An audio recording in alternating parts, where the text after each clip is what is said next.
Hello बच्चों, नमस्कार। मैं हूं अमन शर्मा और आप सभी का मैथ्स एनालिसिस में स्वागत है। आज के इस वीडियो लेक्चर में हम लोग पढ़ेंगे क्लास 10th एनसीईआरटी मैथ्स का एक बहुत ही अच्छा चैप्टर जिसका नाम है एपी। तो ध्यान से समझिए कि इस चैप्टर में क्या क्या पढ़ेंगे हम लोग। सबसे पहले एपी की फुल फॉर्म है एरिथमेटिक प्रोग्रेशंस। तो हमें सबसे पहले पता होना चाहिए कि एरिथमेटिक का मतलब क्या होता है। ध्यान से सुनिए। देखो, एरिथमेटिक में वो सारी चीज़ें आ जाती हैं, जैसे आप एडिशन करते हो, प्लस माइनस मल्टीप्लाई डिवाइड, ये सारी चीज़ें एरिथमेटिक के अंदर आती हैं। ठीक है। उसके बाद हमारे पास है प्रोग्रेशन। तो प्रोग्रेशन क्या है? Progression is a sequence of numbers that shows pattern. Arithmetic में क्या चीज़ आती है? जैसे आप प्लस कर रहे हो, माइनस कर रहे हो, डिवाइड कर रहे हो, मल्टीप्लाई कर रहे हो, ये सारी चीज़ें मैथ की एक शाखा है, उसी में आती हैं और इसे बोलते हैं एरिथमेटिक। दूसरी चीज़ है प्रोग्रेशन। प्रोग्रेशन में क्या आता है? सीक्वेंस ऑफ नंबर्स जो एक पैटर्न को फॉलो करें। किसी भी एक पैटर्न को अगर वो फॉलो कर रहे हैं तो हम उसे प्रोग्रेशन में गिन सकते हैं। अब इसमें एक वर्ड आया है सीक्वेंस। अब सीक्वेंस क्या चीज़ है? सीक्वेंस क्या है? Arrangement of numbers in a definite order according to some rules. किसी रूल के अनुसार नंबर्स को अरेंज करना कुछ डेफिनेट ऑर्डर में, तो वो होता है सीक्वेंस। जैसे 2, 4, 6, 8, 10। ध्यान से देखिए, ये एक सीक्वेंस है। ये सीक्वेंस क्यों है? क्योंकि यहाँ पे मैंने नंबर्स को अरेंजमेंट किया है, नंबर्स का अरेंजमेंट किया है और कुछ रूल से अरेंज किया है। अगर आप ध्यान से देखिए 2, 4, 6, 8, 10, यहाँ पे क्या है? हर नंबर 2 से बढ़ रहा है। 2 का 4 हो गया मतलब +2 हुआ, 4 से 6 हो गया फिर से +2 हुआ, और 6 से 8 हो गया फिर से +2 हुआ, और 8 से 10 हो गया फिर से +2 हुआ। ऐसे ही सेकेंड सीक्वेंस की अगर हम एग्जांपल देखें, देखिए शुरू में क्या था? फर्स्ट टर्म 5 है, फिर 10, 15, 20। तो यहाँ पे भी एक सीक्वेंस बन रहा है क्योंकि यहाँ पे हर नंबर 5 बढ़ रहा है। जैसे 5 से 10 हो गया मतलब 5 प्लस हुआ, फिर 10 में 5 प्लस किया 15 आया, 15 में +5 किया तो 20 हो गया। तो ये दोनों सीक्वेंस की एक अच्छी एग्जांपल है। सीक्वेंस में क्या होगा? हर नंबर एक पैटर्न से बढ़ेगा। ठीक है। अब यहीं से कंसेप्ट निकल के आता है एपी का। तो एपी क्या है? जैसे मैं इनमें से यही एक सीक्वेंस को अगर हम उठा लें, जैसे 5, 10, 15, 20 एंड सो ऑन, मेरे पास ये सीक्वेंस है। तो ध्यान से देखिए, ये जो फर्स्ट में नंबर आ रहा है इसको बोलेंगे फर्स्ट टर्म को A1, सेकंड को बोलते हैं A2, थर्ड टर्म को बोलते हैं A3, और नेक्स्ट ऐसे A4, ऐसे ही लास्ट तक चलती जाएगी टर्म्स। देखो, यही सीक्वेंस जो है वो एपी बन जाएगा। ध्यान से सुनिए, यही सीक्वेंस जो है वो एपी बन जाएगा अगर इन सभी में कॉमन डिफरेंस सेम हो। कॉमन डिफरेंस क्या चीज़ है? कॉमन डिफरेंस को लिखते हैं डी से। कॉमन डिफरेंस का फार्मूला होता है second term minus first term. Second term जैसे यहाँ पे है 10 माइनस फर्स्ट टर्म क्या है? 5। 10 माइनस 5 होगा तो 5। इस तरह से कॉमन डिफरेंस को निकालता है, मतलब डी आ रहा है 5, तो ये कॉमन डिफरेंस है 5। देखिए, ये एपी बनेगी, ये इस बात पे डिपेंड करेगी, इन दोनों का कॉमन डिफरेंस है 5। जैसे मैं इन दो टर्म को अगर लूँ, सेकंड में से फर्स्ट को सब्ट्रैक्ट करूँ, मतलब 15 माइनस 10 करूँ, फिर भी 5 आ रहा है। ध्यान से देखिए, डी का फार्मूला है, मतलब कॉमन डिफरेंस का फार्मूला है second term minus first term. अगर इन दोनों टर्म को लिखूँ तो सेकंड में आ रही है 15 माइनस फर्स्ट में आ रही है 10, तो 15 माइनस 10 फिर भी 5 आ रहा है। अगर मैं इन दो टर्म्स को लूँ 15 और 20 को, ध्यान से देखिए यहाँ पे इन दोनों में अगर इन दो टर्म्स को लिया जाए तो 20 बाद में आ रहा है, माइनस 15 इससे पहले आ रहा है, 20 माइनस 15 फिर भी 5। मतलब अगर इन चारों टर्म्स को मैं लिखूँ और इनका कॉमन डिफरेंस आपस में चेक करूँ, सभी का कॉमन डिफरेंस 5 आ रहा है, तो ये एक एपी सीरीज बनाएगी। अगर तो कॉमन डिफरेंस सेम आया तो एपी बनाएगी, अगर कॉमन डिफरेंस सेम नहीं आया तो वो एपी नहीं बनेगी। जैसे मैं यहाँ पे लिखूँ 1, 3, 5, 10, 30 एंड सो ऑन, ये एपी नहीं बनाएगा क्योंकि देखो 1 से 3 जाने तक +2 बढ़ा, 3 से 5 में 2 बढ़ा और 5 से 10 जाने में फिर 5 बढ़ गया। ये कोई एक फिक्स पैटर्न को फॉलो नहीं कर रहा, यहाँ पे कॉमन डिफरेंस सेम नहीं आ रहा, इसलिए ये एपी नहीं बनाएगा।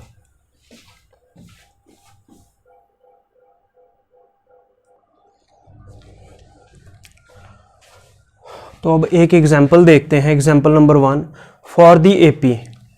एपी के लिए ये एपी दी गई है and so on. Right the first term A का मतलब होता है first term and the common difference D, और कॉमन डिफरेंस डी निकालो और फर्स्ट टर्म निकालो। तो इसका सोल्यूशन कैसे निकलेगा? हेयर फर्स्ट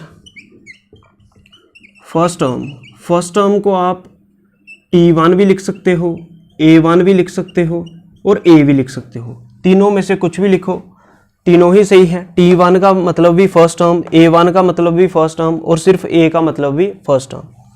तो यहाँ पे फर्स्ट टर्म आ रही है 3/2 और ऐसे ही सेकंड टर्म को लिखा जाता है A2, सेकंड टर्म आ रही है 1/2। अगर मेरे को थर्ड टर्म चाहिए तो इसको लिखा जाएगा A3 या T3 भी लिख सकते हो। तो थर्ड पे आ रही है -1/2 और फोर्थ टर्म है मेरे पास, ये फर्स्ट, सेकंड, ये थर्ड और ये फोर्थ टर्म है मेरे पास -3/2। अब क्वेश्चन में मेरे को पूछा क्या गया है? राइट दी फर्स्ट टर्म, सिर्फ फर्स्ट टर्म लिखनी थी। अगर बाकी पूछता तो इस तरह से लिख देते। And the common difference D, common difference होता है डी, इसका फार्मूला है A2 - A1। तो A2 का मतलब सेकंड टर्म क्या थी? ये 1/2 माइनस A1 का मतलब फर्स्ट टर्म कितनी थी? 3/2। अब देखो A2 - A1, ध्यान से देखिए, जब भी डिनोमिनेटर में सेम नंबर आ जाए, जैसे यहाँ पे 2 और 2 आ रहा है, एक ही बार लिखो और ऊपर 1, बीच में माइनस है तो माइनस, प्लस होगा तो प्लस और 3 का 3 लिख दो। प्लस माइनस होता है माइनस और बड़ी टर्म के साथ माइनस है तो साइन नेगेटिव रहेगा। 3 में से 1 गया तो 2 बचेगा। बड़ी टर्म के साथ नेगेटिव साइन था तो -2/2 और 2 से 2 को कैंसिल करोगे, 2 1 से 2 और नेगेटिव साइन साथ में रहेगा। तो इस तरह से हम एग्जाम्पल 1 को सॉल्व कर सकते हैं।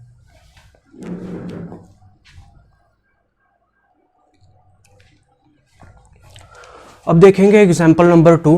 ध्यान से देखिए एग्जाम्पल नंबर 2 क्या कह रही है। Which of the following list of numbers form an AP, if they form an AP right the next 2 terms. तो क्वेश्चन ये कह रहा है, एग्जाम्पल नंबर 2 के फर्स्ट पार्ट को हम देखेंगे कि इन 4-5 जो भी हमें पार्ट दिए हैं, हमें ये देखना है कि क्या ये एपी बना रहे हैं। अगर ये एपी बना रहे हैं तो हमें नेक्स्ट 2 टर्म्स भी फाइंड करके देनी है। अब क्या ये सीक्वेंस एपी बना रहा है, ये किस चीज़ पे डिपेंड करेगा? अगर इन सभी सीक्वेंस में सभी लिस्ट ऑफ नंबर्स में कॉमन डिफरेंस अगर सेम हुआ तो एपी बना रहा है। अगर ये एपी बना रहा है तो हम नेक्स्ट टर्म भी फाइंड कर सकते हैं, उसके लिए एक फार्मूला है।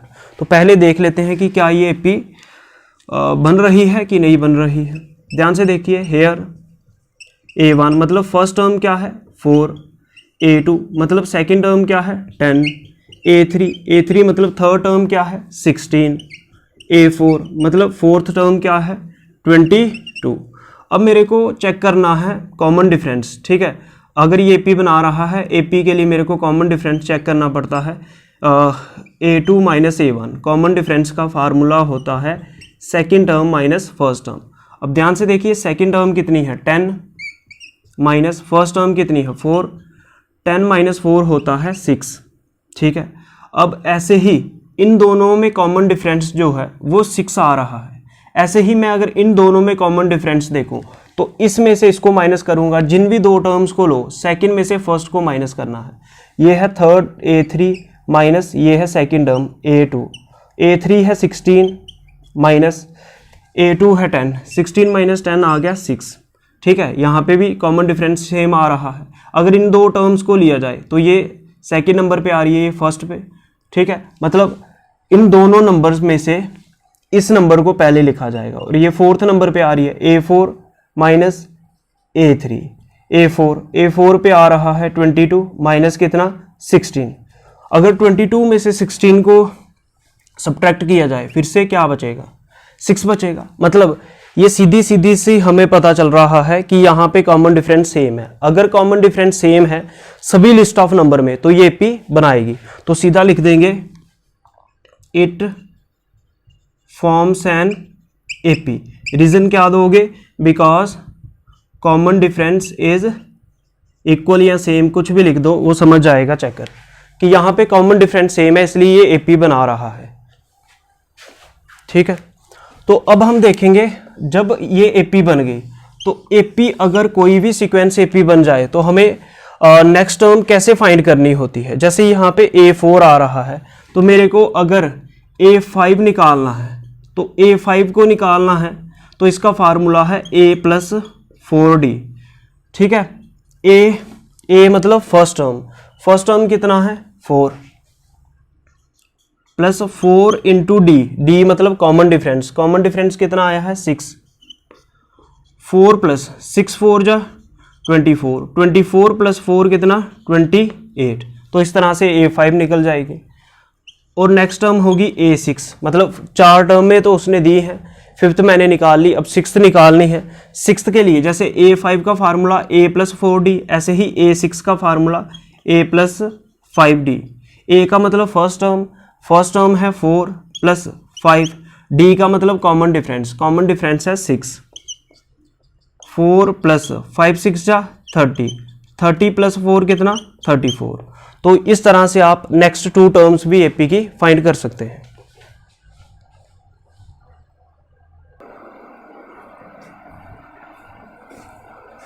अब देखेंगे nth term of an AP. तो ध्यान से देखिए, अगर मेरे को nth term of an AP निकालनी हो तो nth टर्म ऑफ एपी के लिए मेरे पास एक फार्मूला होता है an का मतलब number of terms equals to a मतलब first term plus n-1 into d. n का मतलब number of terms -1 into d का मतलब कॉमन डिफरेंस। ठीक है, तो ध्यान से देखिए, इसका प्रूफ मैं सेकंड एक्सरसाइज में करवा दूंगा, लेकिन यहाँ पे थोड़ा सा यूज होगा इस फार्मूले का, आप सिर्फ समझने की कोशिश करें। देखिए, जैसे यहाँ पे मैं पुट करूँ n की जगह मान लो 1 पुट करूँ तो कितना आ जाएगा a1 equals to a plus n की जगह कितना 1 - 1 इंटू डी। ठीक है, तो 1 - 1 कितना होगा 0 इंटू डी कितना 0D का मतलब कुछ नहीं, तो a1 का मतलब a ही। तो ध्यान से देखिए, ये जो फार्मूला है ये हमें क्या बताएगा nth टर्म। जैसे मान लो मेरे को सेकंड टर्म निकालनी है, ध्यान से सुनिए, तो n की जगह मैं 2 रख दूंगा equals to a plus n-1। n कितना रख रहा हूँ सेकंड टर्म, तो n की जगह 2 - 1 इंटू डी। तो a2 का मतलब सेकंड टर्म a प्लस 2 - 1 कितना 1 इंटू डी कितना 1D। मतलब अगर मेरे को सेकंड टर्म चाहिए तो a प्लस डी आ रहा है। इसी तरह से अगर मेरे को थर्ड टर्म चाहिए तो ध्यान से सुनिए, अगर मेरे को थर्ड टर्म चाहिए तो a3 लिखूंगा और a की जगह क्या लिखूंगा a प्लस n की जगह कितना आ जाएगा 3 - 1 इंटू डी। तो 3 - 1 कितना होता है 2 इंटू डी, 2D बचेगा। a3 आ रहा है a प्लस 2D। तो ध्यान से अगर आप लोग देखो, ये an का फार्मूला है, मतलब nth टर्म कोई भी टर्म, जैसे n की जगह अगर 50 दिया है तो n की जगह आप 50 लिख दोगे, a प्लस n की जगह 50 - 1 49D। तो ध्यान से अगर यहाँ पे आपने देखा हो जैसे मैंने a2 मतलब सेकंड टर्म निकाली तो a प्लस डी आया। फर्स्ट टर्म निकाल रहे थे तो a आ रहा था, सेकंड टर्म निकाल रहे हैं तो a प्लस डी आ रहा है। ध्यान से सुनिए, थर्ड टर्म निकाल रहे हैं तो a प्लस 2D आ रहा है। मतलब अगर थर्ड टर्म निकाल रहे हैं तो a प्लस 2D आ रहा है। ऐसे ही अगर मैं फोर्थ टर्म निकालूं, ध्यान से सुनो, अगर a4 निकालूं फोर्थ टर्म तो a प्लस 3D आएगा। ध्यान से सुनिए कैसे, n की जगह 4 equals to a plus n की जगह कितना 4 - 1 कितना 3D। मतलब जो भी टर्म निकालनी है, जैसे a5 निकालनी है तो a प्लस कितना 4D आएगा, मतलब n में से एक कम हो जाएगा।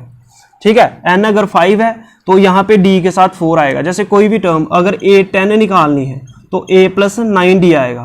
तो फर्स्ट एक्सरसाइज में हम इसी तरह से यूज कर लेंगे। जैसे कोई भी टर्म बोले, जैसे मेरे को बोले a15 निकालो तो a15 क्या होगा a प्लस 14D, कारण nth टर्म वाला फार्मूला, क्योंकि n की जगह 15 लिखेंगे और a प्लस n की जगह 15 - 1 कितना 14 इंटू डी। तो ये a15 का फार्मूला a प्लस 14D बन जाएगा। तो ध्यान से देखिए, यहीं से मेरे पास general form of an AP ये निकल के आया। मतलब अगर फर्स्ट टर्म बोले तो उसको a लिखेंगे, सेकंड टर्म बोले a प्लस डी लिखेंगे, थर्ड टर्म बोले a प्लस 2d लिखेंगे, फोर्थ टर्म बोले a प्लस 3d लिखेंगे, जितनी भी टर्म बोले जैसे फिफ्थ टर्म बोले तो a प्लस 4d लिखेंगे। ऐसे ही अगर हम आगे चलते जाएं और nth टर्म पे पहुंच जाए, हम nth टर्म का मतलब हमें पता नहीं, n 5 भी हो सकता है, 10, 20, 50, 100 कुछ भी हो सकता है। तो nth टर्म को हम लिखेंगे a plus n minus 1 into D. तो फर्स्ट एक्सरसाइज के लिए आप सिर्फ यही जो जनरल फॉर्म है यही याद रखें, उससे भी क्वेश्चन सारे सॉल्व हो जाएंगे। नहीं तो ये nth टर्म का फार्मूला आप दिमाग में रख सकते हैं, नहीं भी रखोगे तो ये नेक्स्ट एक्सरसाइज में पढ़ लेंगे, ये जनरल फॉर्म आप याद रख सकते हो। इतना समझ में आ गया? तो अब इसका सेकंड पार्ट हम लोग करते हैं।